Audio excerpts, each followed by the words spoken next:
Aujourd'hui, je vous emmène sur les eaux de la Seine pour découvrir l'histoire étonnante d'une invention célèbre à Paris, les bateaux-mouches, et d'un personnage célèbre également, Monsieur Jean-Sébastien Mouche. La Fabrique Audio présente La Petite Histoire.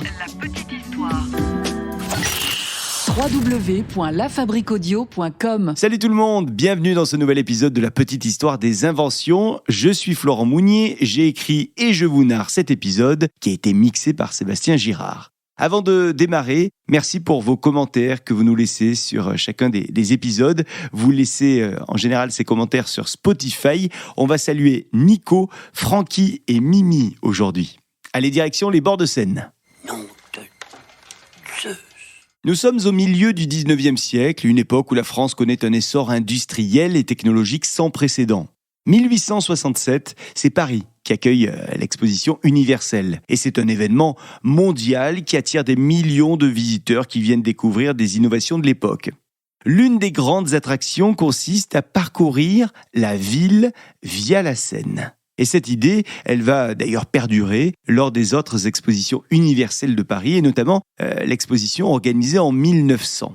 Bien que sur le moment, lors des expositions universelles, les bateaux vapeurs font sensation, c'est véritablement en 1949 que les bateaux-mouches vont devenir de grandes attractions touristiques sous l'impulsion d'un certain Jean Bruel. Jean Bruel est un entrepreneur et il a décelé le potentiel des bateaux à vapeur pour parcourir la Seine. Les bateaux à vapeur devraient selon lui permettre de faire découvrir au plus grand nombre Paris sous un angle nouveau. Et ce Jean Bruel va donc acquérir un bateau à vapeur qui a été utilisé lors de l'exposition universelle pour proposer lui-même des croisières sur la Seine. Ces croisières sur Seine permettront aux touristes de voir la Tour Eiffel, le Louvre, Notre-Dame et d'autres monuments d'une manière unique, différente.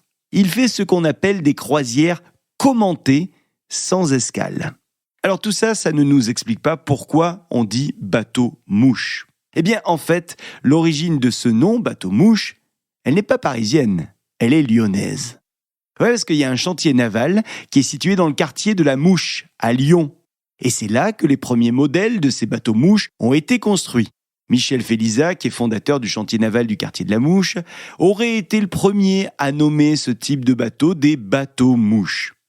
Alors au début, il n'y avait pas de S à Mouche, parce que Mouche faisait référence à un nom propre, le quartier de la Mouche. Mais le linguiste Albert Dauzat va pousser un petit coup de gueule en indiquant que l'absence de S à Mouche était une faute de grammaire, parce qu'il y avait plusieurs bateaux.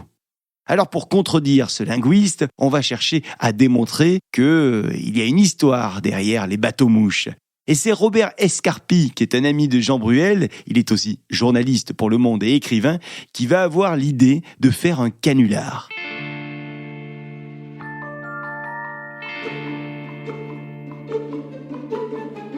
Il va proposer d'écrire une fausse biographie qu'il publiera dans le journal Le Monde. Et c'est ainsi qu'il propose de créer le personnage Jean-Sébastien Mouche, personnage donc imaginaire auquel il écrit une vie. Et cette biographie, elle est, vous vous en doutez, très fantaisiste, parce qu'elle va raconter de la vie de ce monsieur Mouche qui serait né en 1834, mort en 1899, qui aurait été un collaborateur du baron Haussmann, Georges Eugène Haussmann, qui était connu pour les transformations urbaines de la ville de Paris, avec les célèbres bâtiments haussmanniens.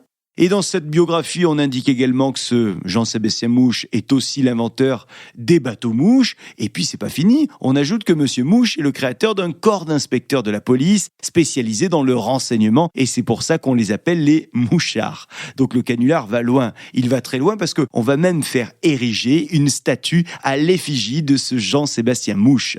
Et toute la presse va se mettre à parler de cette statue en s'interrogeant, bien sûr, sur l'identité de ce Monsieur Mouche. Le canular qu'ils font est proposé le 1er avril 1953. Et vous l'aurez compris, ce canular avait un objectif de communication, objectif publicitaire. Fallait qu'on entende parler des bateaux-mouches, et là, c'est bel et bien ce qu'il s'est passé. Un coup de communication donc de génie qui a permis de lancer l'entreprise des bateaux-mouches vers un succès incroyable qu'on connaît encore aujourd'hui. Jean Bruel, il a fini par déposer la marque Bateau Mouche avec un S. Et aujourd'hui encore, Bateau Mouche est une des principales entreprises de croisière sur la Seine, à Paris. Merci d'avoir écouté cette petite histoire des inventions. Si vous aimez cette immersion sur la Seine, n'hésitez pas à nous le faire savoir. On vous attend sur Spotify et sur les réseaux sociaux. Et puis si vous avez d'autres suggestions de sujets pour les inventions prochaines, faites-le nous savoir également. On adore découvrir vos idées. À très vite pour un nouvel épisode de La Petite Histoire. Salut. La Fabrique Audio présente La Petite Histoire. Vous souhaitez devenir sponsor de ce podcast ? Contact @lafabriqueaudio.com. Avant de se quitter, je vous rappelle que La Petite Histoire est un podcast de La Fabrique Audio. La Fabrique Audio réalise des podcasts de marque et d'entreprise. Donc, si vous cherchez pour vous, pour votre entreprise, pour votre marque, un studio pour faire des podcasts, n'hésitez plus. Envoyez-nous un mail, contact@lafabriqueaudio.com, la fabrique avec un K.